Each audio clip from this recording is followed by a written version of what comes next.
We are. Oh, how would now tag on it? Hang on. Inkling comrade. In Russia. In Russia. In Mother Russia. In Mother Russia. Underage prostitute is on you. In Russia. On the UP on Russian prostitute. Where we definitely need him back. Oh. We need Yakov. He's been in what is it? He's been in Yakov's been he owns a theater in Branson. Yeah. That would be a weird show to see in Branson, I would think. Well, it is, and my parents in their golden years, let's turn it on. We'll talk. Yeah, we're rolling. We'll talk about, we've been rolling. We're rolling. I got all that. You can decide where you want to start. We do not know. It's going to stay in. I'm not going to. We're not going to talk about politics, but we can talk about comedy, and that's fun. All right, let's start the podcast. All right. I'm JW. I'm Karl. And welcome to the Movie Brewdio podcast. We are two small town guys who think life is good. So in this podcast, we talk about the tools, technology, and thinking that make life so good. Okay. See, It's getting shorter. It's getting cleaner. It's awesome. Right. Although I believe Karl had the mic on while we were discussing, because I said I don't want to get into a political discussion. No. But some new news has obviously just hit. Yes. Allegations against the president-elect, so we were joking about that. And all I'm saying in relation to it is it's a really good time for Yakov Smirnoff. It is. We really need. I mean, it's not that Yakov didn't go away. He bought a theater or he owns a theater in Branson. Right. He's had a long-running show there for 20, 30 years now. Right. I was saying my parents actually saw them in. I mean, it's a good fit. I mean, that was a bit that worked, and that was his thing. You would think that with all the Russian stuff, now that he would be just all over it. He's going back to the A-list. He's got to be Yakov. You would think. He's going to get a Netflix special. We're going to have the comeback of Yakov Smirnoff. Because I don't care. What is my point? Is I don't care where you stand politically. Right. The Russians are in the freaking news. Yes. Oh, it's very topical. And some of those jokes just write themselves. I know. It's like in Soviet Russia, you pee on prostitutes. I guess. In Mother Russia, President-elect you. Yeah. We elect American president. Anyway, but we're not going to talk about politics. Let's just stick. If he's not calling his agent. I mean, like angling for a deal. Listen, he's missing I would say a golden opportunity. But I think we've been kind of looking for, we're working through finding our niche for the movie Brewdio. Right. One of our big things that I really want to push for is the comeback of Yakov Smirnoff. Now, I mean, much of our audience might not, our audience of 2 or 3 people that are listening to this, they might not know who Yakov Smirnoff is. Now, Yakov Smirnoff was an early 80s stand-up comedian. Yes. And this was during President Reagan and the Cold War and that kind of thing. And so he did a bit. He had a Russian accent, and he came over. He was a stand-up, and he just got this bit that became a real joke for him. It was. Right. Can you do one? Because we can't. I'm trying to remember set of a movie once. I'm trying to remember. In Soviet Russia, it was a lot of stuff. Government spies on you, right? There was a lot of that kind of comedy at that time. Because Sinbad was big at that time, and Sinbad's comedy was sort of like, like white people talk like this, black people talk like this, right? This. Yeah, okay. So it was a lot of comedy that was just but it was specifically a joke form. It was the joke form. We got riffing on it when we shot Special School. Yeah, like when we were just messing around on the set. I remember me and Blaine and Ryan Schlagbaum and Ty would just riff on that joke form, because Blaine, this 18-year-old guy at the time, had just discovered Yakov Smirnoff, and so we just were riffing. It was a funny form. And he should be calling his agent for oh my gosh, like a Netflix special and to land the Smirnoff vodka no matter what. endorsement. Again, we don't want the movie Brewdio podcast to be about podcasts. We're just saying that Yakov Smirnoff, this is a really good time for a major comeback, and we are behind that comeback. Yeah, we are so behind 100%, that. Yeah, 100%. we are. I'm all about Yakov. You know, in Mother Russia, vodka gets you drunk. And yeah. He's like, you talking get about vodka drunk. You have date with vodka. I wish I could think. I'm so comedically inept here. I cannot think of one the way the joke formed. Well, he had a lot of stuff also that was. Yeah, just that stranger in a strange land. What a country! That was the other catchphrase. What a country! Right. You know. The more I do Yakov Smirnoff, the more I veer into Balki Bartakamus. Yes, of course. You know, some things came after that. Cousin Larry, from the island of Mypos, right? Yeah. Which was a great. That. Let me shout out. To Perfect Strangers. Perfect Strangers. But we have a little. Let me tell you, we have a little bit of a history. Yeah. But go ahead. You can tell your story. Because I remember my dad. Because Perfect Strangers came out, I was young. I was 7 or 8, probably. I am old then. What was it? 85, 86. Perfect Strangers. Yeah, it was the 80s. It was mid 80s. And I remember my dad watching it and loving the physical comedy of it, and saying him saying, "This is really a specific form of kind of slapstick." That you would have seen in silent movies, and then that sort of led us to go track down the old silent, not Abbott and Costello, but the old silent Laurel and Hardy shorts, which are fantastic.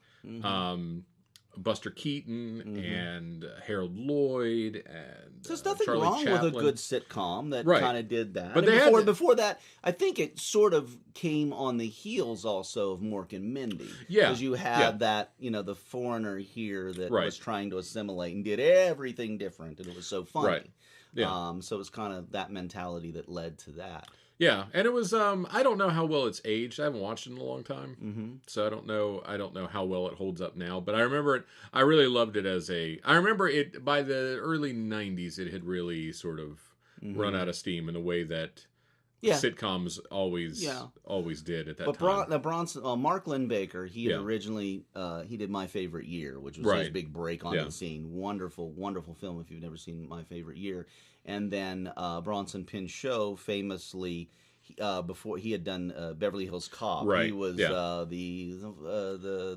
effeminate assistant there at the art gallery. Right. That kind of broke him on the scene. Yeah. And then after all that, Bronson Pinchot was in Tarantino's second film that he wrote and didn't direct. Oh, was that with Christian Slater? It was the all-star cast. Is that the one in the hotel? Patricia Arquette. No. True Romance? True Romance, thank you. Romance, right. Bronson Pinchot had a nice role in that. Yeah. I didn't hear a whole lot from them after that. So. Mark Lindbaker did a lot of stage work, too. Yeah, that's where he had done a ton of stage work. So it was weird to, looking back, learning more about his career, then you think, why did he do Perfect Strangers? Well, he was an accomplised Broadway actor. Because sitcoms at that time paid really well. Yeah, they waved a ton of cash in his face. 4 or 5, I don't know what they did, 4, 5, 6, 7 years of that. You're good. Yeah. That's a good, it was definitely... That's some money. I'd say they probably did, let's see, 80... I'd say it was 85. No, probably. It was way before it. It was before 85 because Beverly Hills... Oh, no, wait. You may be right. Because Beverly Hills Cop was, 83? Yeah. And it was after that. So probably 84, 85. Yeah, you're right. It's right in there. And it was on until... I remember realizing, even at a young age, that they had jumped the shark when there was an episode about rap. Balki loved this rap artist. So you had to be into the 90s. Yeah, so it was early 90s, and it was terrible. And I remember watching it going, you stick around. You defiled the good name of TGIF on ABC. You stick around a couple more years for the money. Right. You can't blame anybody for that. Well, and at that time, too, it was how far can you go? Because, we got to get this in syndication. Yeah, absolutely. That was the deal. And you had to have 100 episodes, right? So 100 episodes, it was well, guys, we got to get in syndication. Yeah. If you want the really nice syndication package. But I don't know. It's interesting now. I got to think about it now and how sitcoms are more and more. I think sort of how maybe that's too strong to say. There are sitcoms who decide to bow out after they've they don't feel like they have to reinvent themselves to continue to exist. They don't have to justify their own existence. Well, everything's changing in how we consume TV, how it's renewed, and whatever. I mean, one of the more successful ones working right now is the Unbreakable Kimmy Schmidt on Netflix, and I know they have a third season, which actually should be coming out soon. I think. But and I say that, and then I think like, well, I don't know. Big Bang Theory has been on forever, and they're repping that hard, man. Well, like that concept is just still about out of steam. There is, but but it's still they were kind of the last holdover from the way it used to be, right? And they're still going. Yeah, and you don't. And it's not like the 2.5 Men where it's like, hey, the Charlie Sheen leaves. Let's just get another star and bring him. You wouldn't have to do that now. You could just go like, oh, we're good. You know, just cap it at what it is and just let it be. I have a friend who's on Two Broke Girls. Jonathan. And I just saw him at a wedding last summer. I call him friend. I mean, we're a close friend. He was kind of a student and a colleague at one time out there. But I got to talk to him a little bit about the ins and outs. And it's like, hey, you're right. They did get their syndication and got another season, and so they're riding it as far as they can ride. Take it as far as you can go. He keeps doing. He's a stand-up. He's very He plays the Russian cook on there. Oh, right. I don't know. I don't watch. What a time for him. Yeah. Oh my God! I didn't think about Jonathan. Here we are talking about pushing. We're going to push Jonathan as well. There you go. That's a really good one as well. So Absolutely. Yakov Smirnoff and Jonathan really going to push. But he doesn't do the Russian character as I don't know if it's Russian. I have to really check. I know he has a kind of a character. I thought it was Russian. See, I don't know. See, I'm not as informed about his stuff as I should be. I know, and now sometimes it's like just vaguely Eastern European is enough. Yeah. Because then you've got plausible deniability. If someone goes, "Oh, it's a Russian," oh no, he's from Latvia. And we're both resisting. Like all this could be punched up on the internet or on our phones here in seconds. I'm resisting the urge to do that. To just stay present with the conversation. Yes, I agree. And kind of do this old style, as if we didn't have access to technology where we could have this information. In the back of my head, I'm going like, when did Perfect Strangers come on? That's driving what you nuts. year? I know it'll haunt me, but no, I'm okay with it because I'm pretty sure it was around that era. I'm sure Perfect Strangers is a topic that we'll want to be talking about well into next week. Well, the first topic I always like to bring up after we kind of have our opening here is what's funny this week. What's going on in comedy? What made you? What's making you laugh currently? I've not been watching a ton of comedy lately, to be honest. Or I've not seen the current world situation. Other than the current world situation, which makes me laugh for all the wrong reasons. Oh my God! I'm getting excited. I am getting excited though because I think the Mystery Science Theater 3000 relaunch is getting closer and closer. They haven't announced actually when it's going to premiere, but when it's going to premiere on Netflix. But they're getting closer to the Chicago premiere.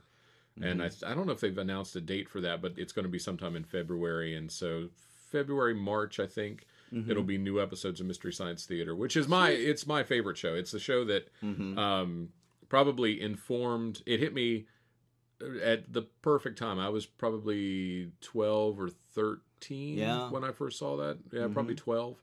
And it's like when you're a little bit. When you're a little bit odd and you see Monty Python for the first time, you go like, "Oh wait, these guys get me." Like this is where I'm at. And Mystery Science Theater that was for you, like a direct line on my sensibilities. That was for you, and it taught me so much about. It was in some ways, and it sounds odd, but it was super funny, and it was like crash course reverse film school. Yeah. Because you watch movies where they were not able to execute whatever the vision was. Sure. And you learn like, oh, that's why it's important to have like B-roll coverage that you can cut to. Yep. So it's not just two people standing in a room, in a two-shot for 5 minutes, It was largely a lot of Corman films ended up on there. A lot of Corman films, a lot of, and some of those films have, because of Mystery Science Theater, like, I don't know if you ever saw Manos, The Hands of Fate, but it's probably one of the worst movies ever made. And it was made by this guy, Hal Warren, who was a fertilizer salesman in Texas and was a bit of a con man. And sort of on a dare, someone said like, "Hey, I don't think you can make a movie for whatever the amount of money was," and so he. That sounds like every movie I've ever been involved in. Right. I made 2 of them. They've been distributed. Yeah, but he manages to wrangle up the money and shoots this movie out in the desert in El Paso or wherever, and shot it on like I don't even know if it was like a Super 8 camera, like like a hand cranked. You would wind it up and then it would spool out, and so you could only shoot like 45 seconds at a time or something. And then they no sound, so they had to redub it, and they redubbed it with like 3 people doing all the characters. There's a lot of familiarity to any of that story, because no matter if you shoot out, most of your exteriors are gonna get those lines. Right. I mean, I've heard statistics as high as like 97% of the lines in a feature film have been ADR'd, and after doing a few films, I believe that. Yeah. What's interesting, Special School, like we didn't have any budget to do anything. I mean, that was a 0 film, so all of that sound is actual sound, right? And so you can tell the sound levels. The editor did a little bit of mixing on, sound levels vary, but both films we did a lot. We probably dubbed 40% of the lines in The Pledge, and probably about 75 to 80% of the lines in A Christmas Tree Miracle. And the biggest reason is exteriors. If you are outside, those lines are re-recorded. Yeah. Because the truth is, even though you're at a Christmas tree farm in a field, there's a highway about a couple hundred yards away, and so there's just no way. So you record sound so that you have a base to work from, but then you go back in the studio and ADR. Yeah. But there's a great advantage in that if you know what you're doing, because then you can kind of re-arc the film a little bit. By the time you've edited a film, the story is not exactly as it was on the page. It doesn't work like that. Yeah. The finished product is always a different animal. So ADR can be your friend. Yeah. Well, except if you have 3 people to record it. It did not help Manos Hands of Fate. And Manos is a movie that if you watch, I recommend tracking down the Mystery Science Theater version, because it's basically unwatchable if there's not something else going on. But but it is a movie that the first time, even watching it with Mystery Science Theater, it feels dangerous because you don't know where it's going, and it has this really fun feeling of like, this could turn into a snuff film. Like, this could go in a really bad direction because the director and no one working on this film is in control of what is happening. Right. Like something really bad can happen. But it is a terrible movie. But because of that, now it is recognized as one of the worst movies, and it has this cult following. And you see, like there's a character named Torgo. So the plot truncated is a family on vacation make a wrong turn looking for Valley Lodge, and they end up at like a compound where the master, who is some sort of like a demon or Satan, it's never really established, is keeping all of these wives in suspended animation, and so they end up having to spend the night at this house, and they meet the housekeeper, who is his name is Torgo, and Torgo it gets cut out. It's not made clear in the movie, but in the script, he's like half man, half goat. But there's no reference to him being half goat in the movie. Right. But he walks like he's half goat. Right. So it's this very sort of Joe Cocker on stage, like wandering. It is just I've got to look unbelievable. This up. I already love it. It's like Plan 9 from Outer Space. If you've ever seen Plan 9 from Outer Space, Ed Wood's. I haven't watched it beyond. Beyond Ed Wood, and again, it's one of those movies where you just go like the incompetence of it is so like you end up saying to yourself, I can't believe that this got made, but then at the same the more it goes, there's a weird respect, like. Well, I have respect. It's amazing that you're talking to a filmmaker that I have respect for anybody who makes anything, just because it is very difficult to make something, to accomplish something. You have to, coordinate a lot of people to do a lot of things. Nobody's ever getting paid enough or appreciated enough or validated enough. Well, and everybody's the most important person on the production. There's so much that goes into it. The fact that anything ever gets done is a miracle. So in that respect, I respect anything that, and the fact that it got out there and saw the light of day is a whole other thing. Right. So, and I think that's the, as I've gotten old, I loved it, as a kid because they made fun of movies, and it was sarcastic and whatever. And then coming to it and looking at it as an adult, you see, number one, that it's we're talking about mystery science theater now. Yes, okay. Like seeing the care that they take, the way that they make fun of the movie, that there is this sense of underneath it all, that there is this sense of appreciation for the film. They're not simply talking over everything, and it's they're waiting for pauses in dialogue. They're waiting for whatever, and they're being respectful about the way they're doing it. And there is a sense of appreciation for the film. Maybe not love. There are some movies that you can tell like they're goofy and they're silly and you make fun of them or you point stuff out. And there's a real sense of like this is crazy and ridiculous, but you enjoy doing it. And I think it's the thing when you realize how difficult it is to make a movie and how many things have to go right to just get something that's competent, like just to have something that hangs together and and really it only takes if like you can be a great director and have a great DP and have a great cast and a great crew and have a bad editor and you don't really have much of anything, Well, the editor, you got to have a good editor. Yeah, you won't. That's when the film's actually made. I mean, all the steps are necessary along the way. Yeah. But you make or break a film in editing, and I believe you also make or break a film in composition too. The score is very, very important. And I think that's the thing. Like as again, you can probably speak to this better as a director, but like there's that sense of you have to let it go, right? Like you direct it. You do your job, or like if as an actor you act in it, and then you just go like, all I can do is it's done, and like if it's for me, I'm a director end to end. I don't let it go. I'm involved in the development process. I'm involved in the shooting process, and most certainly involved in the composition and editing process. I see it through all the way. Right. Unless that sounds like a good theory if you want to blame somebody. Well, I do think there are directors though who don't get control of final edit. Right? They're brought in. Your job is to direct it. You can direct it incredible. You can get great performances. Absolutely. But if the studio then takes it and hands it to an editor, and the editor goes like, "Oh, okay," they can cut it however they. The latest Fantastic Four movie I think is a good example of. So the guy who directed it.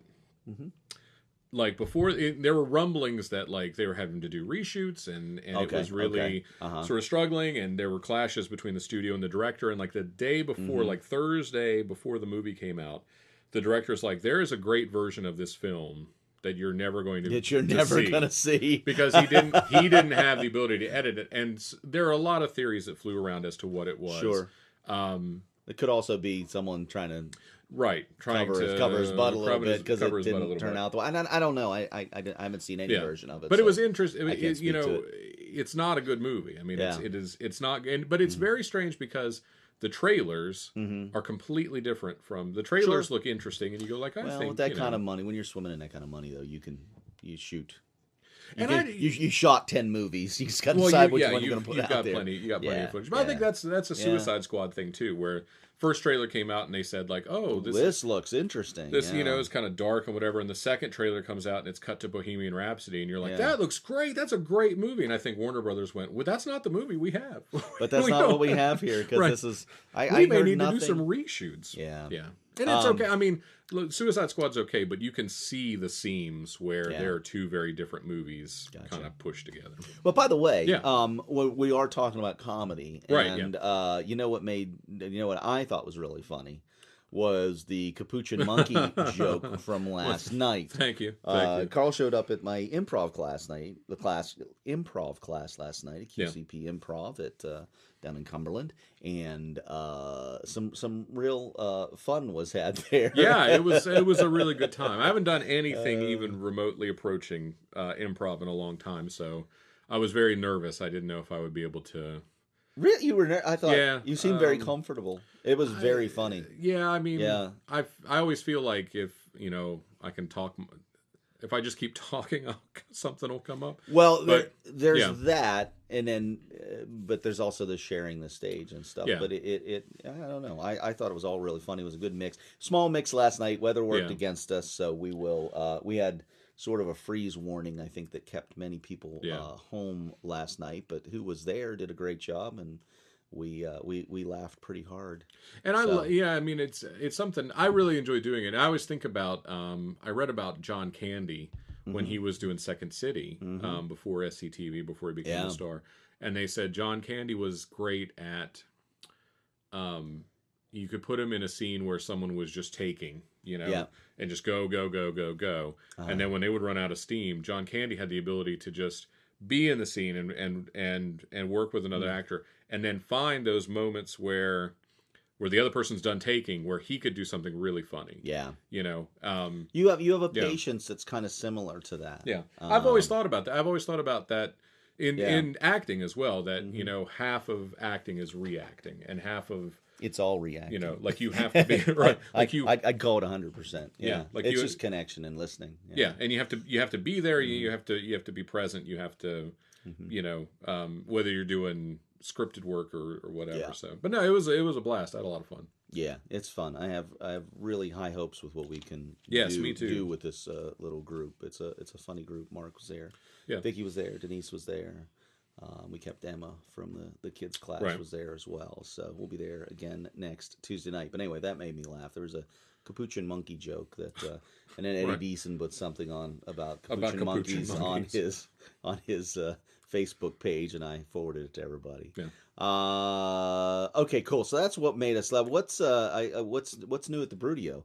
Lots of been an interesting week. It's been an interesting week. I would say the improv class last night was a blast. And, and that it's very exciting that it's exciting to be doing it. It's exciting, honestly, that Mark and Jen have created a space in Cumberland where you can go in and do stuff like that. I mean, it's a really neat space, and I love the building. We'd actually looked at a portion of the building when we were going to open the clinic, and it didn't work out. It was going to be on the second floor, so it didn't really work for us. But it's a great building. It's it's an old factory, an old warehouse, and so just a big room. It's divided up into spaces. It's big got room with a stage at one end that Mark built down there, and it's just perfect for our improv rehearsals. And then, of course, they do 2 or 3 shows a year with Acting Out for ALS. They've got Zootopia coming up, and then Christmas next year they are doing Christmas Carol. Nice. Oh, very good. One of the 5 versions of that. So they're very excited about that. Yeah. So it was cool. It was a really good time, and it's been kind of podcast has been figuring out a time to do the podcast. We had and here's the thing: we were supposed to have a guest this week. Mark Stavanis was going to be joining us, and we've had some weather here. This morning we were supposed to have weather. We had a 3-hour delay, which has delayed our taping time, and Mark, of course, it trashed his schedule, and plus we thought it was going to be. I told him not to come because it was supposed to be icy. Turns out it wasn't. No. But it's the board does their best to make the right call, and it is what it is. Well, it was what it was. Here we are doing this podcast. Hopefully, we will make our schedule line up for Mark to join us next week. Yeah, that'd be great. Mark is a really interesting, very positive guy. He's an entrepreneur out of the Frederick area. Been a friend of mine for years. He used to play. We used to play band. We used to play in different bands together. He was in Attica, I believe, and I was in Cutthroat. And it's funny that 30 years has passed since then or more. Yeah. And he's a good dude. He'll be a lot of fun to weigh in on these topics. Also at the Brewdio, I did a couple workshops this weekend. One in Cleveland and one in Cincinnati. Worked with really, really good groups in both of those workshops. So very exciting, but a lot of traveling, very exhausting. And, cold. It was frigid. Very frigid. I knew it going in, and I layered up. I did not suffer. I was always under 6 layers of clothing. That's good. So it's just I'm used to that travel schedule. And then I got out of the blue. I got offered this possibility of doing a feature film. Yes. Because I think what it was, they looked at the material and they said, "There's only one guy. There's only one guy who can bring this to the could screen. Bring a story about inner city story in Philadelphia, right? African American Christian themed film, right? And they said it's got to be JW. We need someone who can tap into that young urban market. Absolutely. No, it's very flattered. No, it's very cool. It's flattered awesome that they asked, and I read over the script a few times, and I got back with them and told them what I would need to do this, and they said they were going to need to chew on that. So, they're really, really nice folks, and if we don't work together on this film, I'm hoping to maybe get one of my more family friendly films in with them, like All Star that I've been working on for a while. Which would be great. So we'll see how that shakes out. But I can help them a lot with casting. I know a couple people that'll be very good, and I'm also acting in a film for them. Right. I'm going to be playing a Texas sheriff. Ooh. It's my face. See, I knew this facial hair was for something. And, are you doing it like Walker, Texas Ranger? You going to go full? I'm unclear exactly. I know I'm not going to be a uniformed. He's more of a plainclothes detective. Do like a Chuck Norris roundhouse kick kind of. I'm hoping there'll be some action sequences. We'll work it in. The script that I read, I don't think I actually engage in it. I think my gun comes out once, so that'd be cool. Get the point of firearm. I actually saw a Walker, Texas Ranger during the Christmas break, and I was watching it going like, this was once a very highly rated TV show and has not aged well. And then I realized that the young drug dealer was Tobey Maguire. Wow. And I just kept looking, is that Tobey Maguire? And I looked, and sure enough, on his IMDb. Young drug dealer. Yeah.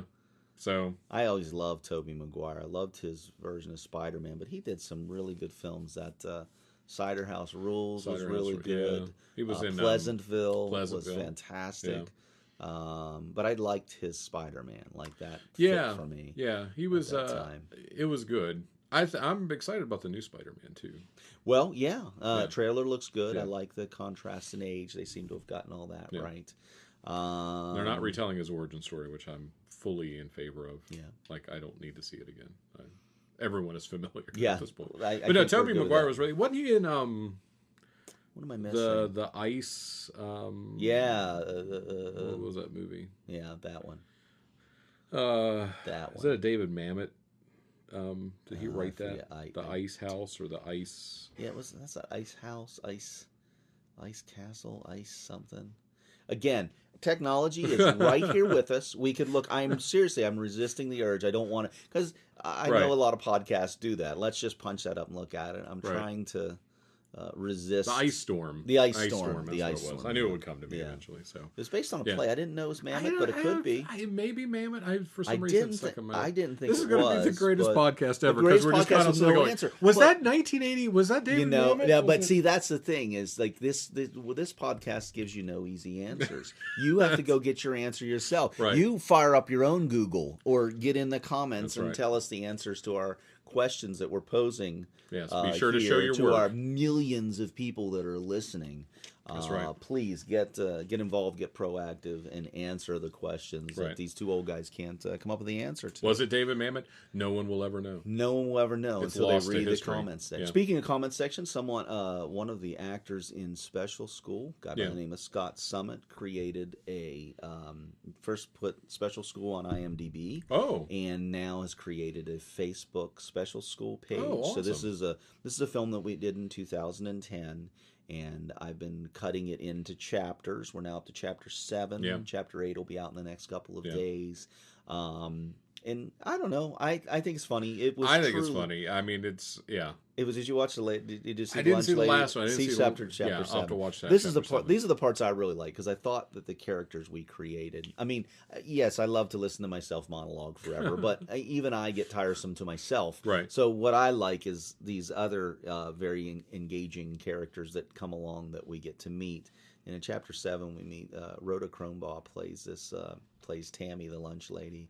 And to me, it kills me because she does something that's really difficult to do, and that is she plays a bad actor that can't stop looking at the camera, right? Because right. the whole film is this mockumentary behind the scenes sort of thing, and so they're aware that they're on camera, but she doesn't know what to do with it. So she keeps, "Hello, Principal Needler. It's very nice to meet you." And "Hi, who's this nice young lady?" It's just one of the funniest things. That's fantastic. She came up with that all on her own and just knocked it out of the ballpark. Yeah. And she had a daughter that used to teach improv to, Rachel Cronpaw, and both of those they were so funny. That's fun. Many. Anyway, so that's a Special School has its own page. Please like that page. Oh yeah, please like the Movie Brewdio page. Yes. Subscribe to the Movie Brewdio. Eventually, the podcast is going to be somewhere where we're going to tell you to subscribe to. Subscribe to that as well. I'm enjoying throwing. We're making pennies throwing it up on YouTube right now, so we'll continue to do that. Filthy lucre. Well, there was a lot of Movie Brewdio stuff, so that's all. Been an interesting week in our local community. I don't. Do you know? Like Frostburg had this thing yesterday. It's up. Right. Yeah. I take it there's some reality show that does remakes Main Street. Yeah, like small business revolution, small biz revolution. Yeah, or something. And I apologize for not. I'm. This is not a promotional spot for them. Right. But I do think it's worth mentioning. Well, it's very interesting. I mean, anytime something big like that happens, like Cumberland was a stop for the what was it, the Cannonball Run, Fireball Run. I didn't know. That was over the summer. It's like a web series reality show where teams race for charity. Was that the motorcycle thing? No, this was like, it's kind of like, you remember the Wacky Racers? I know Cannonball Run. I understand the reference. Yeah, so it's that sort of thing where they're racing cross. I don't know. I love that. But I loved all those movies. Everybody hates all those bad movies. I loved Rat Race, Cannonball Run, the Gumball Rally. It's a Mad World. That's World. A little different. That wasn't a cross-country race. And it's a Mad World is, I think, one of the top 20 funniest movies ever made. Yeah, I mean, funny stuff. Just really, really good. I like the little. I'd love to do that sometime. Have the compartmentalized comic groups. You've only got Dean Martin for 3 days, so you got to shoot all his stuff out, do it all. And then you got to go shoot out all Jackie Chan stuff. And I mean, that's just fun. But I guess the small business revolution. I'm not as up on it. I guess because it was a Frostburg thing. Well, I guess they're up for as I understand it, like a $500,000 grant to kind of reface some of the things on Main Street. Right. Yes. So they're trying, and there's a competition to see what town is the most qualified. Right. And they came out, and everybody, just put their businesses on their best days and stuff. And a lot of people showed up to patronize the businesses and stuff. I just saw nothing but positive stuff on Facebook about it, and I was in a couple of the shops myself, and I know the one of the studio that I work for, MCCA. I know that they made a good showing, and the ladies were particularly impressed with their strong women leaders there. Yeah, I saw that as well. Yeah, so this is an exciting little thing going on. It's cool. It's you start to feel the rumblings here and there that maybe things are happening, and and that's it's been the same sort of thing in Cumberland, but in sort of a more grassroots way. There are businesses that are moving into Cumberland that are more. There are things that are starting to move in that would suggest a trend towards young professionals, which is really what the city has focused on, getting young professional people to come into Cumberland, because it has a lot of the things that young professional people want. They want walkable, bikeable, cities. Frostburg again is very much like that. Absolutely. They want the cost of living is especially low where we are.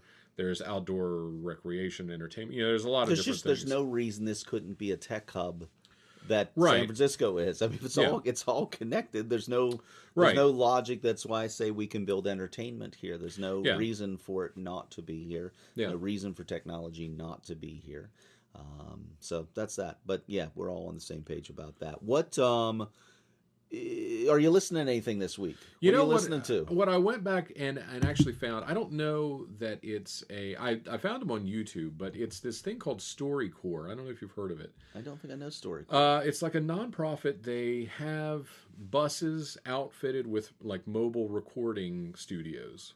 And they'll go into towns or they'll go into cities, and they have regular people come in and tell their stories. And then we just not talk about we talked about this after we turned off the podcast last week, and I'll tell you about it. We'll get on to that in a minute. So what StoryCorps does then is they take a selection of these stories and they'll animate them in like little 3 and 4 minute things and put them on YouTube, and they're beautiful. Some of them are just so incredibly beautiful. There's one that's about these two guys who were garbage men in New York City, and they worked together for 15 or 20 years, and they became best friends, even though one's like much older. And they just talked about what it was to do their route. And they said, you know, like why, you know, that if they saw a woman struggling with her baby carriage, he'd stop and get out and help her, you know. And he said, what I can load 10 tons of garbage. I can't hold somebody's baby. I can't, you know, carry their stroller down a flight of stairs, you know, and just it's really, really interesting stories. Just regular people telling their stories. They did a whole segment on talking to people who lost loved ones on September 11th. All these stories. You know, there was a guy who one son was a firefighter and another was a police officer, and he lost them both on September 11th. And the story, it's just. It's really incredible. It's on YouTube. If you look up StoryCorps, that's StoryCorps. I will definitely look that up. I've been. This is what we talked about last week. I listen to The Moth on and off, right? And sometimes I really enjoy The Moth, and then sometimes I find it like pretentious and annoying. Right. Yeah. And maybe that's just me. But some of the stories I'm very, very touched by. But what hit me is like, you know, they're definitely very New York or LA based stories. Although sometimes they'll go into schools and do students and stuff. Like I like what they're doing, but there's no reason we couldn't do something like that locally. There's a lot of people here with interesting stories. There's a rich history to this place. And I guess that it kind of goes back to the core of why I wanted to do a podcast and what the theme of this podcast is yes, I love LA. I lived there for 16 3/4 years, almost 17 years. And I love New York for the 6 or 8 months that I lived there. And I'm excited to go visit that place. But those are not the only two places in the world that have interesting people and stories. Right. And we have such interesting people, such an interesting, rich history here. You know, if we could create some kind of a forum where some of these stories could be shared, not just by interesting performers, by, you know, the guy that by the guy that collects the garbage, by the guy who, you know, works at the coffee shop, by the, you know, guy, the bartender. You know, I mean, everybody has interesting stories. Yeah. And the guy who's been been running a restaurant for 40 years. Yeah. I'd like to create. Actually, I know him very well. That's Cody's dad. Up at the Hen House. That's I mean, he's got a million stories there for you as well, and he's extremely successful. So yeah, I would like to you know, as the podcast expands, and as we get a little bit of fuel behind this, and hopefully some financial backing behind this, some of the sub podcasts that I would like to create in this network, one of them would be some kind of a story sharing forum for people that I won't say like The Moth, but in that vein. And I think it's really it's a really important endeavor as well to collect. I remember they did the same thing at the I guess it's like the official World War II museum, which is in New Orleans, I think, in one of the old factories where they made the Higgins boats, like the landing craft that they used for D-Day. And they brought in, you know, World War II veterans and recorded them telling their stories. Tell us what it was like when you were in the service. Where did you, what company were you with? What outfit were you with? Where did you, you know, where did you go? What did you see? Because those stories are by and large gone now. We have a mining history. This is a coal mining town. There's this whole thing. I mean, my parents have died off, but there's still people who remember. My dad used to tell me some just amazing stories that mainly were his parents, his grandparents, and whatever that were a part of that. But that's a whole thing that's gone. it would be nice to find ways to preserve those stories, preserve that tradition. I know, and the Frostburg Fire Department, there's they often publish on Facebook stories and pictures from their history. I mean, there was an alarm went off on Main Street the other night, and for a moment, like the fire trucks covered the street, and we're like, "Uh-oh, this might be another big one." Yeah. And apparently, it wasn't. I think it was just a silent alarm went off, but there was a kind of a large response to it. But it reminded me, there have been these big, historic, tragic fires and incidents that have happened in Frostburg.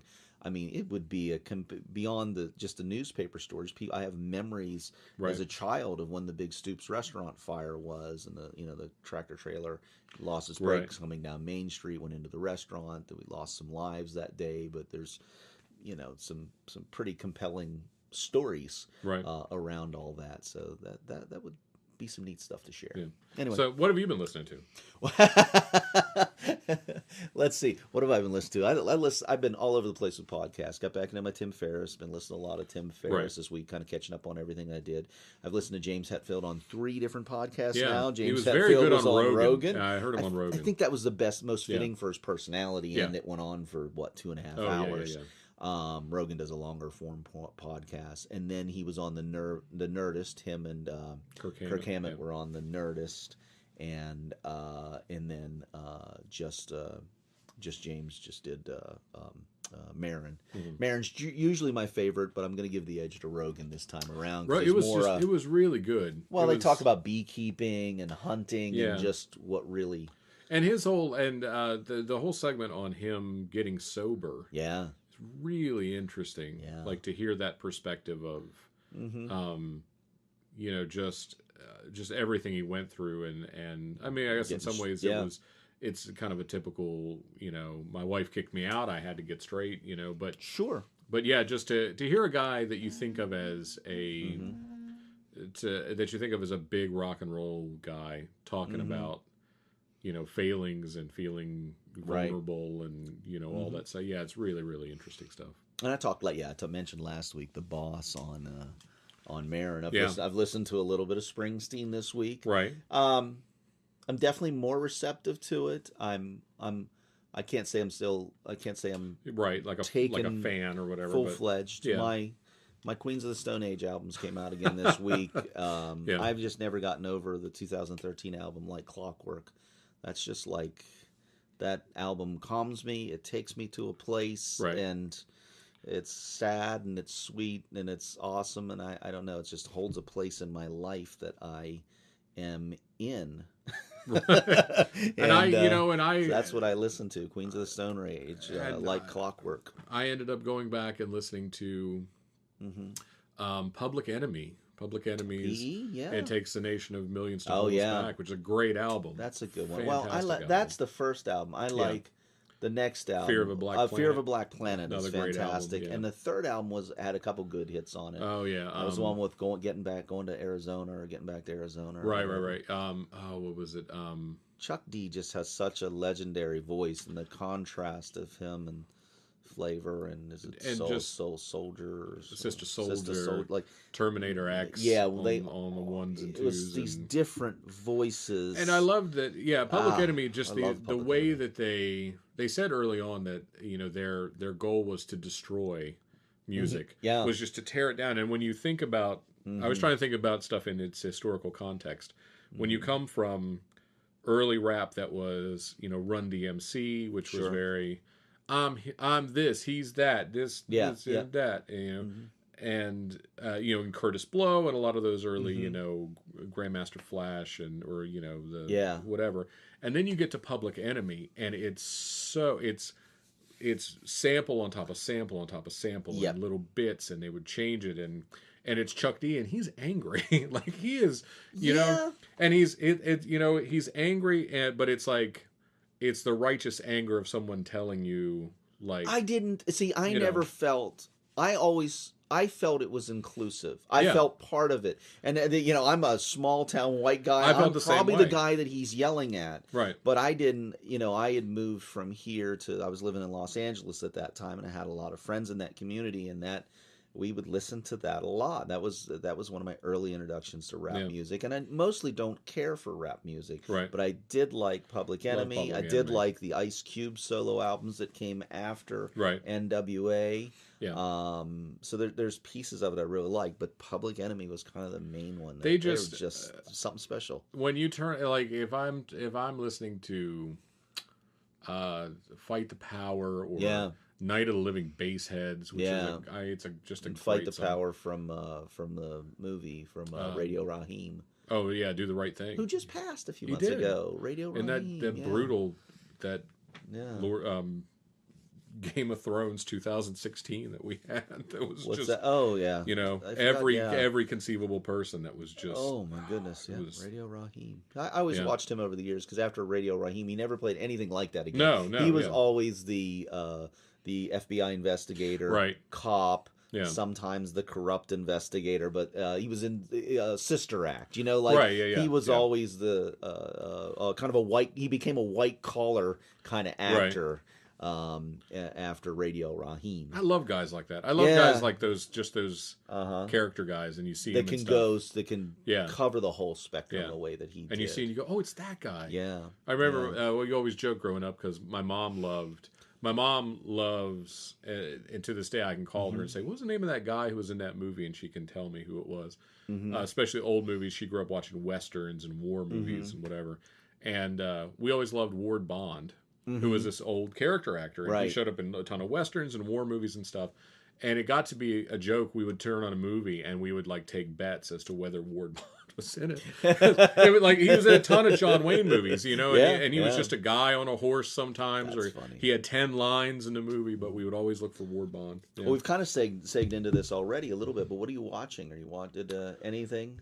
We've been watching more of The Crown. I'm really starting to enjoy Tessa's watching the right Crown. now. My wife is watching that, and I hear it's fantastic. It's really good. Like the more I watch it, the more I really get into it. She said that John Lithgow reminds her of my dad.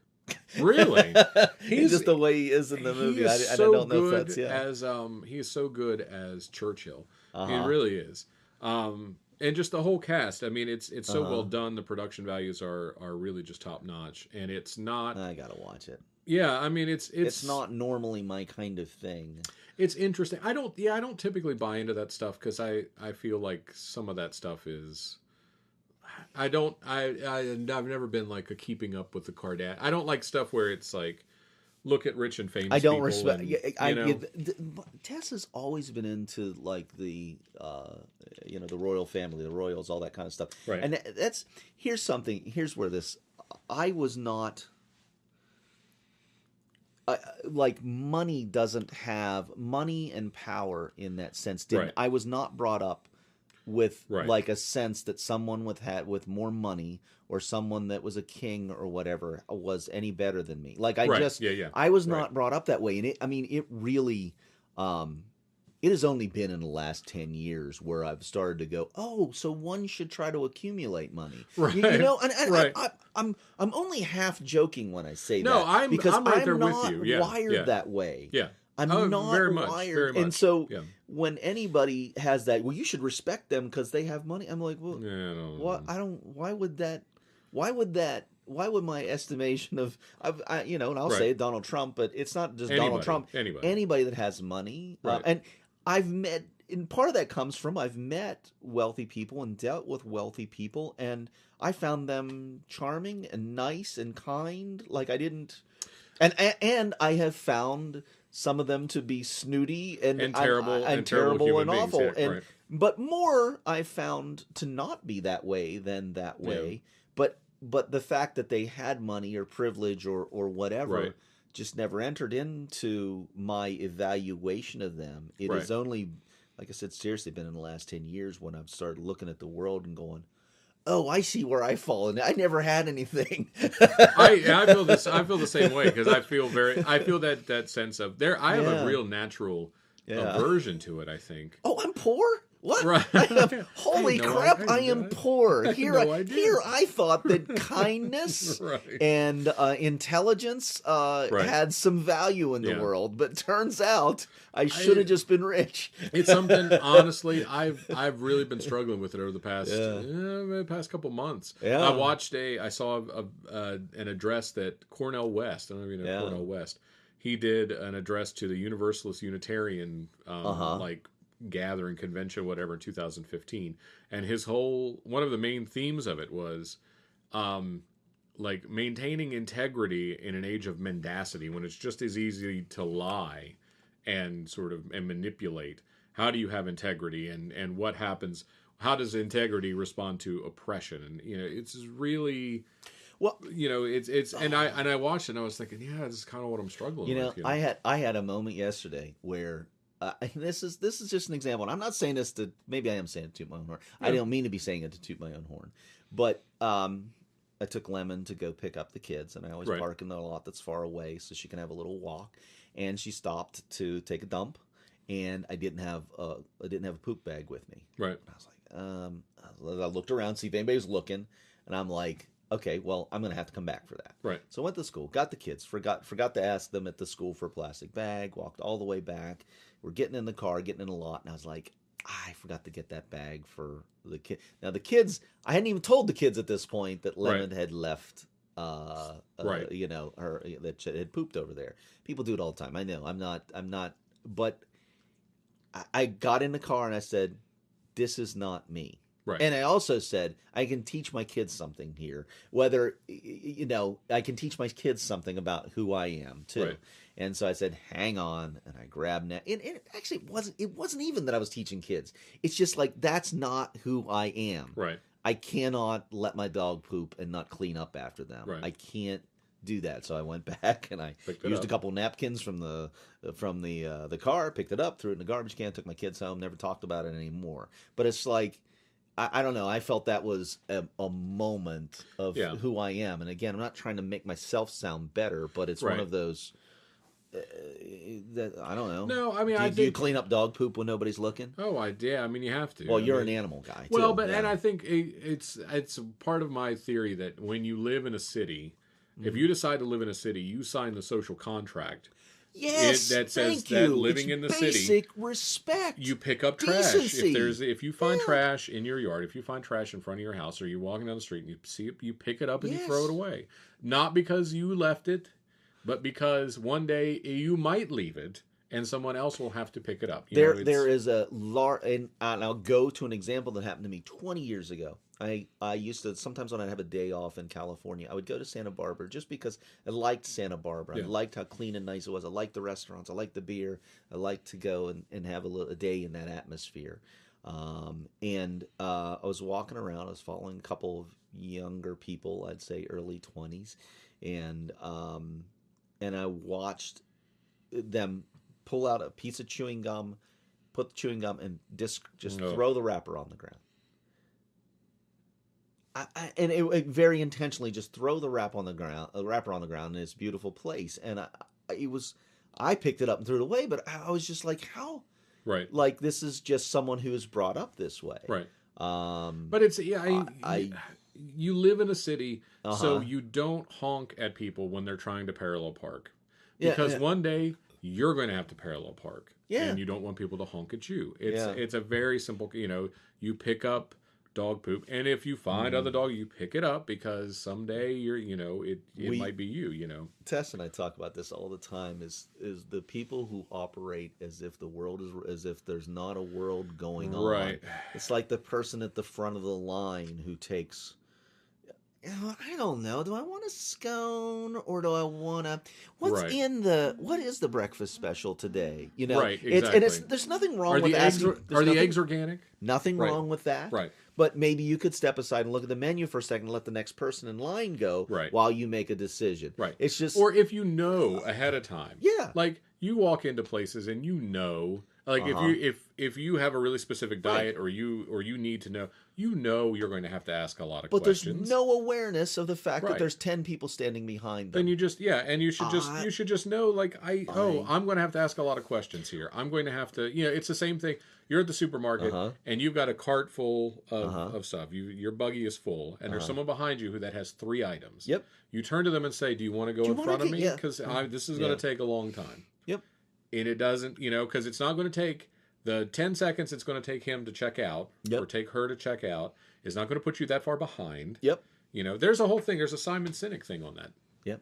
I still haven't listened to Simon Sinek. You need to look it's taken me a week to process. He's not a cynic, and that's just his name. He does this whole thing that's about 4 different brain chemicals. Yep.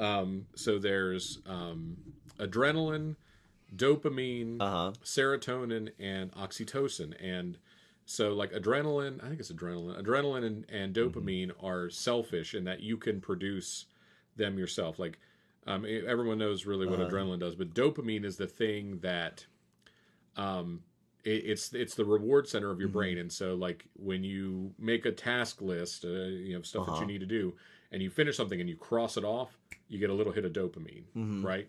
And so it motivates you to do jobs, right? Oh, I gotta listen to this dude. So I gotta listen to this dude. But the problem is you can get addicted to dopamine because because we live in this world where you can constantly get a hit of dopamine. But doesn't, like, alcohol produce a little dopamine, doesn't it? Gambling. See, I just drink. Yeah, right.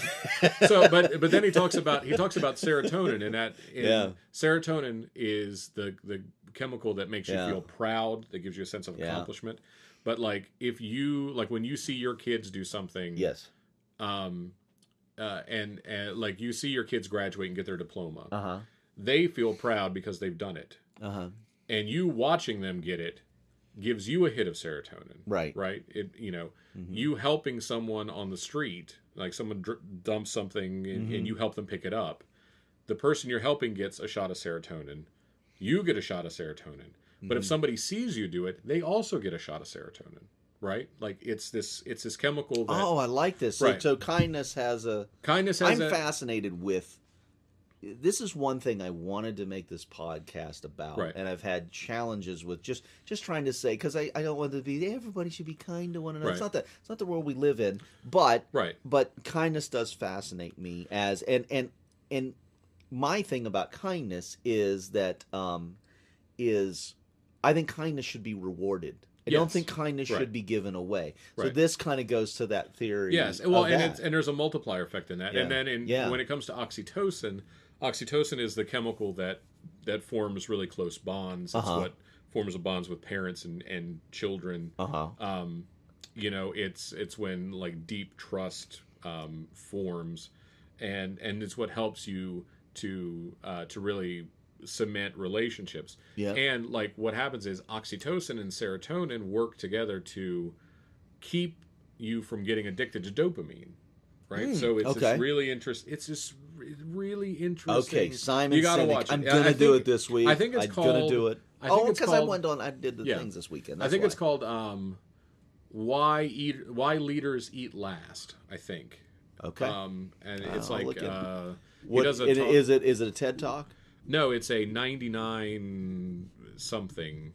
I can't remember exactly what it is, but if you search Simon Sinek, why leaders eat last. And again, if we were on computers, we would give you those exact things. But one of the points that we like to do in this, I'd like to do this kind of technology free, which brings me to the next question. Which is, what did you do this week not related to technology? What I actually started to do was I've ended up over the years with all these guitar parts. Because I've got a couple electric guitars and I've just accumulated parts either from broken guitars or where I've swapped out pickups or components. Building a guitar. I'm reassembling. I've got this old Ibanez kind of Strat copy at a yard sale for like $50. And over the years I've ended up with these 2 lipstick pickups that I've not done anything with. And I was like, I'm going to put those lipstick pickups in that thing. I'm going to block off the tremolo. I'm going to block that so it's a hardtail bridge and drop these 2 in and cut a custom pick guard for it and put it all together. together. I am so excited about that. Yeah, I think we should start doing some kind of, as we continue to expand these creative endeavors. I would like to have kind of an old guy jamming kind of thing. Yeah, that'd be great. Because I think we know enough people that maybe we could get together and do that once a week. I have a film idea around that, but that's a story for another time. But okay, that qualifies. It was cool. Yeah, I drove to Cleveland and then down to, and basically I didn't listen to anything. Like really? I didn't even listen to my podcasts. Yeah.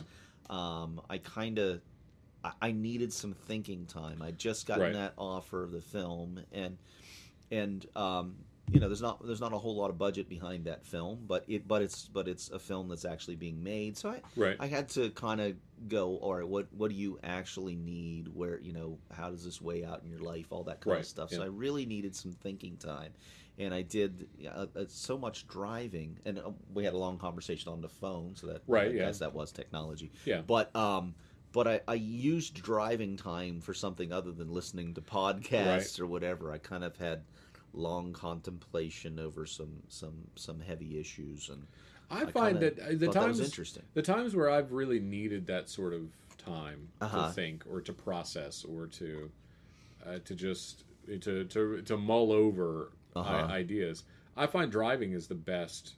Like no radio, just in a car. I think it's I don't know, because you're driving on muscle memory, like you don't. Yeah, you're not consciously. Like I always try, like the girls are learning to drive, and so I'm trying to teach them, like it will become muscle memory, and you won't even really think about, like next time you, like when you go to pick the kids up. Oh yeah. Concentrate on everything that you're doing in the car. Concentrate on how much you're turning the wheel. Like it completely screws you up because it's muscle memory. It's not the way we do it. Yeah. But I think like that muscle memory turns off enough of your brain or something that you can think about those bigger things and weigh that stuff out.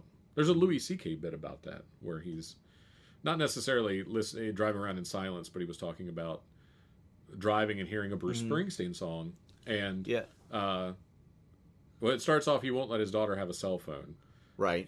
Because it occupies too much of your time or whatever. And and so then it goes to, I was driving, I was listening to this Bruce Springsteen song, and he was singing, and it made me cry, and I just, usually I would distract myself with my phone or with something, but I just let the emotion come, and I cried, and it's this big long bit, and then it comes back around to that's why I don't let my daughter have a cell phone. That's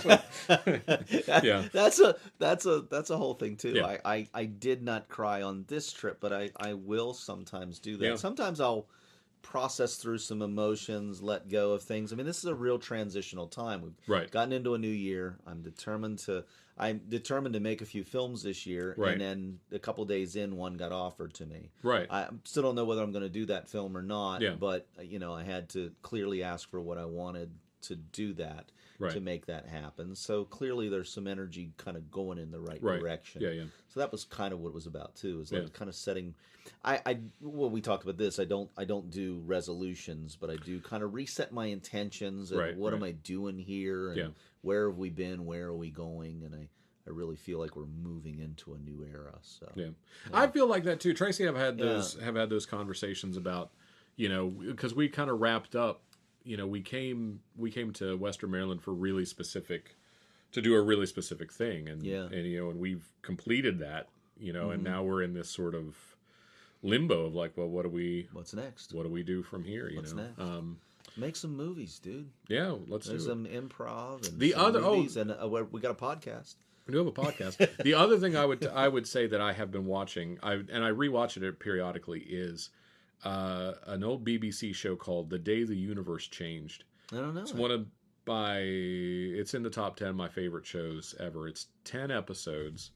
It's James Burke, who was a TV presenter for the BBC. He was actually the guy who he did all of the anchor work for the BBC during the moon landing.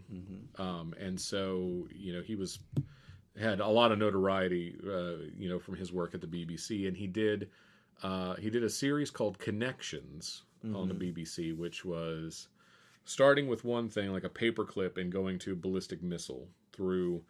The paperclip was developed because of this and this and this, and this guy knew this guy, and this guy created this thing, but he created this thing because of the work of this guy, and it goes all the way through this until you end up with a ballistic missile. And I have a funny story about that. It really, but then he did The Day the Universe Changed, which is, it's history, but it's like a philosophical, historical, almost sociological, talking about, this was in 1985, 84, 85. Wow. Talking about how is technology going to change our lives? How has technology already changed our lives? And what does that mean for what's going to come next? And he did a whole episode about, like, in the Middle Ages, people defined what was true by what they could physically observe about something, right? Red sky in morning, sailors take warning. It was that kind of thing.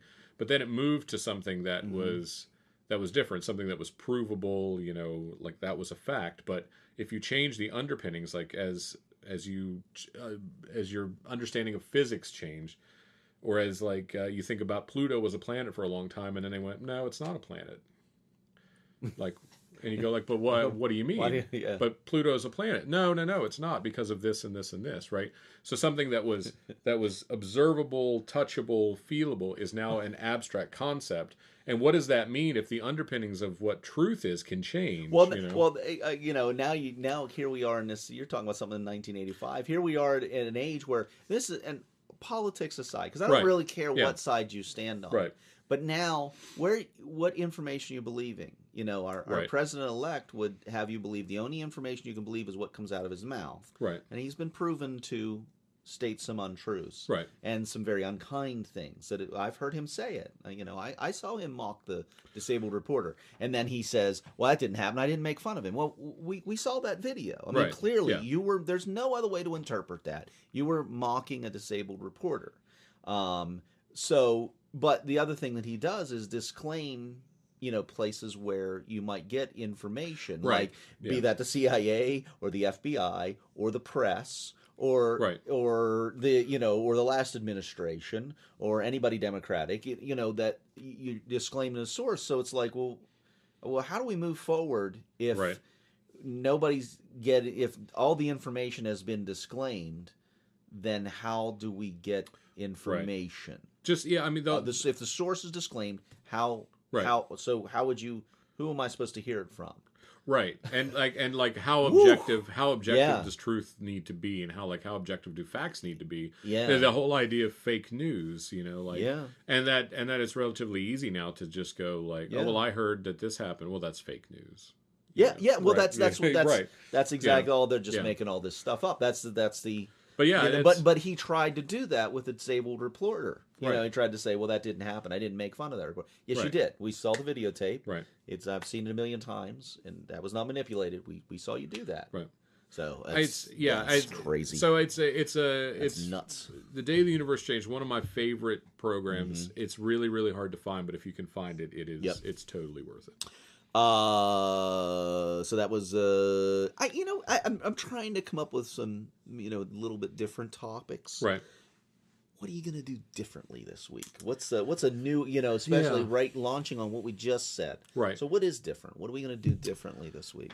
I've been having that. I was thinking about this driving up today, just in terms of trying to be deliberate in the things you do and in the decisions that you make for life. Tracy and I had this conversation this morning, and I think driving here again, I was thinking, I didn't have the radio, I wasn't listening to anything, and I was thinking, what is I'm 38, so I've got 40 years, maybe 45 years. What do you want it to be? At the end of 45 years, what do you want? Do you want people to look and go, he was a very successful shoe salesman. He sold a lot of shoes, made a lot of people happy, and retired and had 10 years of decent retirement, and he died. Or what is the legacy that you want to leave? And that's, and I had not really thought about it in that way. And maybe the idea that, well, then you figure out what you want the legacy to be and work backwards. Like How do you want to be remembered? What are you going to have to do what are you going to have to change about your life to get to that point? Right. What are you going to have to do? What kind of works are you going to have to do to be that person ultimately in 40 years? So, did you answer those questions? I didn't really answer. Yourself, that's okay. Yeah, I mean, no, first you got to ask the right questions. Yeah, I didn't really answer it, and I think sometimes you have to give yourself permission to not like that was always a thing. Like you don't have to solve this today, right? Like you don't have to have the answer to this today, but you have to at least know what question you're asking. Well, you're asking the right question. Yeah. See, I've had that's again going on that theme of, our first 3.5 years here were just kind of getting our life established, getting our kids into a school, getting all of that, and now I want to build a movie studio here. Right. Yeah. I want to do that. I want to put things like a podcast and some improv training and some comedy training in a school, all that at the base of building a movie studio where we can make films and do productions one after the other here. So that's, gone beyond like, it's something I'd like to do one day. Now I'm like, okay, it's time to do that now. Yeah. And like I said, a film came at me, so that was kind of a strong signal of how do I say this? It's like this film is happening whether I direct it or not. Right. So I don't know where to find the money to do films. Well, but someone's finding money to do films, so that's an excuse. So putting the projects out there and let's start shooting some films. Start doing it. Right.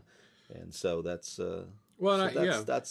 that's important because I want to leave that. I want to I want my name attached to that. And that was a lot of questions that came up around this film. Right. Is this something you want your name attached to and all that kind of stuff? Yeah. We always have to consider that as directors. So that's why I had a list of here's what it would need to be for me to be involved in it. And Alan Smithy production. Yeah, and Alan Smithy. Well, there's there's a lot of it is a job that pays more than what I would do if I were doing nothing. Right. But at the same time, I have to operate in a certain level of integrity. Sure. But there's enough of an upside to this. I know a young man who'd be really, really good in the lead for this. So whether I direct the film or not, I'll try to get him involved in it and some other actors that I know. And I'll help, like I said, they're a company I'd like to work with. But yeah, so all these big issues are up right now, whether that's the start of the year, start of a new administration. Yeah. Well, and I think too, like it's difficult. Like I've worked in the nonprofit world, for a while, and when you get out of it, you miss the sense of purpose and the sense of like what I'm doing makes a difference, contributes, tries to make things better. So to find something where you're not, I think it would be a real, like I have friends who look and go like, look, I'm working this job. It's a job and I'm going to work it until I can retire. And then I'm going to try and enjoy my life. But it's like, a lot of people die like after they retire. Like you can retire at 68 and, what if you live to 72 and you're dead? You've spent your whole life doing something you hate to try and get 4 years of doing something that you like to do. That's a thing I will say. I never did that with my life. But also I don't want to put that judgment on anybody that has a real job in life. I know plenty of people who, found their career, found their passion, found their calling, and don't hate what they do. So that's not a universal thing. We hate our life. We hate our job. Right. But I'm that guy who never did that. Right. Now, in my 50th year, I'm in my 50th year. I'm at that consequence of I have nothing. There's nothing to show for it. There's no, all of those things. So there's a bit of motivation behind building a movie studio in that, I lived the life of an artist. I did what made me happy, and I have managed to do right by my family up to this point. But I do need to start putting some more concrete pieces in place if my kids are going to have an education. That's right. I think it's so funny. And be left with anything. So many people that I've talked to are all in the same place that, and again, I think I don't know if we talked about. I saw the documentary about minimalism, which is a very interesting idea to me, and I'm all about that. I keep coming back to it. Like, well, what would that mean for me? Not necessarily how would I replicate how those guys live, but if I were really to make meaningful, purposeful decisions, what would that look like, and what would that mean if I decided to be a minimalist? So part of that's thought experiment, and part of that's like, got to do something. I think my life is pretty minimalist. This house is not large. Yeah. And I've learned how to do a lot of things myself and remaking things and stuff. See, that's something I've also thought about that. I've also thought about, have you seen repair clinics? Or like repair cafes? It's this thing where it's sort of a community-driven event. They have it in bigger cities, but it's something that I think would work really, really well here, where if your laptop stops working, you take it to the repair cafe, and some people help you tear it apart and figure out what's wrong with it and put it back together. Wow. Or like, my flat screen TV stopped working. Okay, well, let's take it apart and see what's wrong with it. So how does the business make? I mean, what's the business model? It's sort of it's kind of like the sharing economy, I think. Right. Or it's sort of like, look, we all come together and we all help each other out, and it's more like hey, next Saturday we're doing a repair cafe. Everyone come out. See, right? Here's my bold idea about all this, and it's not that I don't appreciate the sharing economy and all that kind of things, because I do, but I think that basically our foundation as people, I think we're wired wrong. I think we're wired that kindness is something that should be given away. Right. And in business, we should be ruthless. People should be hurt, and you should gain by power. You gain by power by hurting, by competition. Right. And I would like to adopt the mentality of kindness should be rewarded. Right. I want to have competitions in schools where kids come up with massive kindness projects and are financially rewarded for their kindness. Yes. Just incentivizing kindness and helpfulness and a caring about humanity. And that may sound really freaking Pollyanna and stuff, but the opposite is being rewarded in our society. Correct. And particularly with, again, it borders on politics, but some of our elected leaders at the moment gave permission to a hateful spirit to speak out, to attack, and I think there needs to be a counter movement the other way that puts kindness first. Yeah, and I think that to look at it from a global perspective there too. Like the reason that predatory capitalism has thrived is not there's a tendency for people to shrug their shoulders and go, I don't know, I guess it's just how it happened. But no, those are policy decisions. Yeah. Those are policy decisions where decisions have been made to go in a particular direction. It's not magical realism. Like it is a deliberate. These are deliberate choices for capitalism to work in a particular way. Yeah. We can make different choices. The thing that worries me, or the thing that I would like to see from the sharing economy, is like Uber is great. Like you can get it's somebody who slaps an Uber sticker on their car, and they are going to drive you instead of a cab. And they get to, and you pay them directly, and they get some of it, and Uber gets some of it. Right. But you'd like to see the same thing with Uber not getting some of it. Well, because, Uber should get enough to cover their cost, but like if the dude... But Uber should not become billionaires. Right. Well, and Uber's a bad example because they're losing tons of money, and they have their business model is a little bit, like when you dig into it, it's not like egalitarian. It's... If we can drive cab companies out of business and and democratize this, then when we raise rates so we actually turn a profit, you don't have an alternative. But a lot of the sharing economy is about the person who comes up with the thing, the person who comes up with Airbnb keeps a bunch of money, gets rich off doing it, you can exercise the option on your house to make some money, but you don't keep the majority of it. And I would like to see, see that democratized even more. Yeah.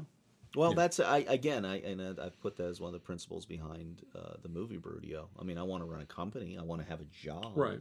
But I want a lot of what we create to go back into the company, to create a culture here, to cultivate a business that'll last for generations, right, rather than me walking out a billionaire. Right. I mean, I mean, all joking aside, I mean, I want to have a business where I will profit from that business, but right. I don't actually need to go out a billionaire, and right.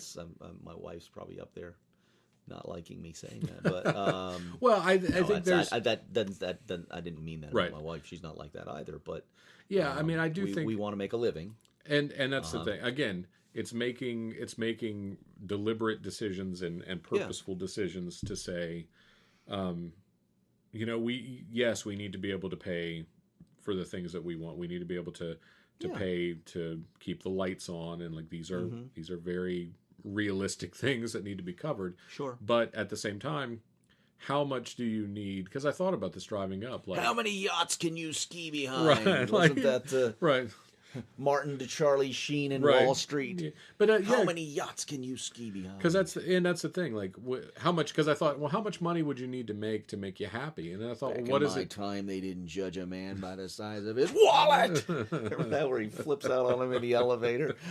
That was my favorite Martin Sheen scene ever. Fantastic. But no, it's you think about like, well, what would you have to make to be happy? Yeah. And then you think like, well, what does it mean to be happy? Well, and that's the whole thing, and you really have to start. And again, back to the kind of where we started with this. I have found happiness in my life. Right. I have not found money in my life. Right. That part of my life is a bit of a struggle, but now I can honestly say I'm happy with the life that I have. I'm happy with the kids that I have. I'm creatively fulfilled by the things that I do. Now, I would like to put that piece on top of it that gives us a little more, knowing where next month's bills are going to be paid, and might drive a little nicer car. Well, and just the sense of stability, the sense of that, like that I'm not going to need to worry next month. Right. How many freelance gigs I'm going to have to book. Right. In order to keep the bills paid. Yeah. So that's a direction we're moving in. Yeah. So I think that's what I'm going to try and do different. Get my life straight. Get my life together. Do you think do you consider yourself happy? I do consider myself happy. Yeah. I mean, I consider myself happy, but I wouldn't consider myself content. Where I'm happy. I'm happy in my marriage. I'm happy with my family. Mm-hmm. I'm happy with the friends that I have. I'm happy, overall where I live. I'm happy. I'm happy with the education that Ethan is. There are multiple positive things, but I think when it comes to contentment, I feel like there's more. I feel like there's more. I have more to offer. You want to build more in the back nine, as my friend Glenn Morshower came up with that phrase. The back nine. Whenever he's a few years ahead of me, but he calls it the back nine of life. Yeah, and I'm really kind of entering into that myself, where it's like, okay, this is probably the second half of it. Right. Yeah. There's very much that sense of like, although I've always said I'm going to live to 140. As long as it's a good 140. Right. Like, I don't want to spend the last 60, with a tube in my mouth on life support. Like, I want 140, but it's going to be an active 140. An active 140. So I'm still in the front half. Yeah. On that term, but I'll say in everybody else's term, since I'm in my 50th year, most people probably believe I'm in the second. I'm going to call. You know what? I'm going to call it the second period. So I'm going to put it in hockey terms. Right. I'm in the second period of 3. Right. I'm in my second 50 years. Oh man, that fits a lot better for me. Yeah. Or I guess I'm in my second trimester. I like it. I'm in my second trimester. Before your consciousness is born into a new reality. Yeah. Something new is starting. Yeah. Who gets kindness award this week? Where are we? Man, we're good. I don't even know. Who do you got? I was going to try and pick somebody. You were going to try to sidestep that. It is. Don't have anybody. I have not. I've spent so much time and with delays and with school and whatever, just in my house with Ethan home. And it's like I've not talked to anybody else. Wow, we have a tough time with kindness award. Well, there's a lot of kindness. I witnessed an act about a week ago. I think it was after our podcast. We have the crew. We have the carpooling crew upstairs for the first hour in the morning, and they're 5 very diverse kids in age and temperament and everything. And anyway, the littlest one, little Sylvie's 2, and she might be the cutest kid. Usually, I don't see other people's kids as cute. She is so cute; it's almost hard to look at. She's so cute. Yeah, should be illegal. Yeah. She sits like cross-legged on a stool while they're all sitting around watching Teen Titans Go in the morning. And one of the kids wanted the stool, and she got pushed off, and she was not happy. She was and she had been a very good temperament the whole time here. That was new last week, and so I was like, hey, let's get her a new stool, and it was Benjamin. It very quickly ran over, got her a stool, and sat her on the stool. So I think all the kids collectively get the kindness award, but particularly I'll give it to Benjamin for his moment of kindness in helping little Sylvie to a stool. See, now I feel bad because I have nothing. I really have. I mean, it's not so much that I haven't seen kindness. I feel like I just end up with the same people every week. I just end up dealing with the same people every week. But I will say, how impressed I was with Queen City Playhouse. And just the well, Mark and Jen get that ongoing. Like they always have a kindness. Like you have to take them like when you say like it's not even fair. Right, like top athletes of all time. Like you have to take Jackie Robinson out. Yeah, exactly. Because he would be number 1. It's like okay, the top 10 other than Jackie Robinson because he's obviously the kindest person other than Mark and Jen Ashby. And anything involved with acting out for ALS, they just do it all for that. And it's so great. I mean, and it was such a nice space to be in last night too. Maybe I should give you the kindness award. I'll take it. Okay, take it. Well, it was fun. I appreciate you being there. Yeah, no, it was good. We got shaken a little bit by weather last night, but the group, it's whoever shows. That's the thing. You take out of it and you go, hey, everybody's here to play. Let's just do this thing. Right. And I'm always very humbled by everybody's talent, their ability to get together. Vicky is really, she's been a friend forever, and I never realized how funny Vicky is. Yeah. And Mark Ashby has some zingers knocking out of the park. Yeah. We've got young Denise with us, who's playing with a new group this time. She's extremely funny as she warms up. Vicky's daughter, Emma, is really warming up to improv as well, and so it's nice.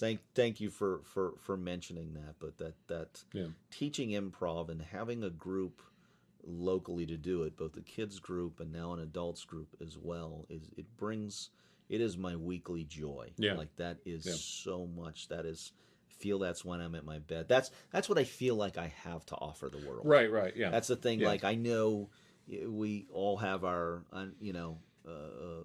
lack of confidence, or that that's one thing I know that I do really well. Right. Like I know I know something about that I can help people with. Yeah. So that's fun. Thank you for saying that. No, absolutely. Megan last night, our kids' Montessori teacher, texted me in the middle of class, and I have to read this because it refers to a little bit of last week. So I will grab technology just to read. Well, this I was texting Megan the other day, and I realized that have you seen on the iPhone you can send things in invisible ink, where you write a message and then you send it in invisible ink, and someone has to actually swipe across it to show the message, right? So I asked her if she knew about that in a text message the other day, and so I was sending her stupid stuff, in invisible ink. And so then she sent me a message in invisible ink last night saying, "Don't forget you have a tour tomorrow at 9:30." I was like, "Oh yeah, so that went out the window." That went out the window. We had to reschedule that. Yeah. So she, in the middle of class, I get this text from her. WTF, I have goosebumps, I have tears, I don't know how to feel, I don't know what just happened. And that's a terrible text. That's a terrible text to get from your child's teacher. Yes. And Karl and I are both on the board. Right. And I'm thinking, oh my gosh, right. what has happened? Something's gone down with a kid. All kinds of awful thoughts spinning. I'm looking at one of my kids. I don't know where the other kid. I'm like, what? Right, like the school burned down or something. And meanwhile, I'm trying to set up the next exercise in improv. Right. And so I text her back, what? And she texts back a minute later, the OA. I got her watching the OA, and she went to the end of it. I think the truly amazing part of that story is that she was awake at 7:30. Yeah, exactly. Because she goes to bed awful early. Yep. I tried to call her when I left, and I left a message so that the text picked up this morning. That's so funny. But Megan's another ongoing kindness award. Absolutely. That lady does so much for our school, both as the teacher and as the head of school. That thing does not run without her. No. And that's just that is it. Yep. All right. Well, I guess we've arrived at that time. Well, this is it. I like this place that our discussion got to. Yeah, I do too. And we'll figure a way to add more in. Hopefully, we'll have Mark Stefanis with us next week. Yeah, we definitely will very soon, and maybe pick up on some other guests. So, yes. Once again, wrapping up.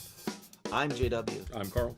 This has been the Movie Brewdio podcast once again. I believe this was episode number 4. And they'll still be getting popped up on YouTube. We've picked up, we seem to have a few more listens every week. Yeah. So, again, we still haven't made a decision about our podcasting home. That's another thing we can maybe put an end to. Yeah. I'll continue to put them up on YouTube because that's an easy thing. It's an easy thing to do in that format. Maybe people don't actually listen to podcasts, so throwing it out in that format is easy. But we will eventually put it in a quote unquote real podcast format for those of you who listen to podcasts. Oh, by the way, on our Kindness Award, Mark Ashby does have a podcast called Progtopia. For those of you who are into progressive music, he does a podcast called Progtopia. That Mark is a good guy, a great host, and gets guests from the progressive music world. And I recommend you check that out as well. It's another one being done locally. We continue to promote other local products as well. Sure. So anyway, I guess that's the end of it. That's it. Right. I guess we can say that's it. Fort Pitt.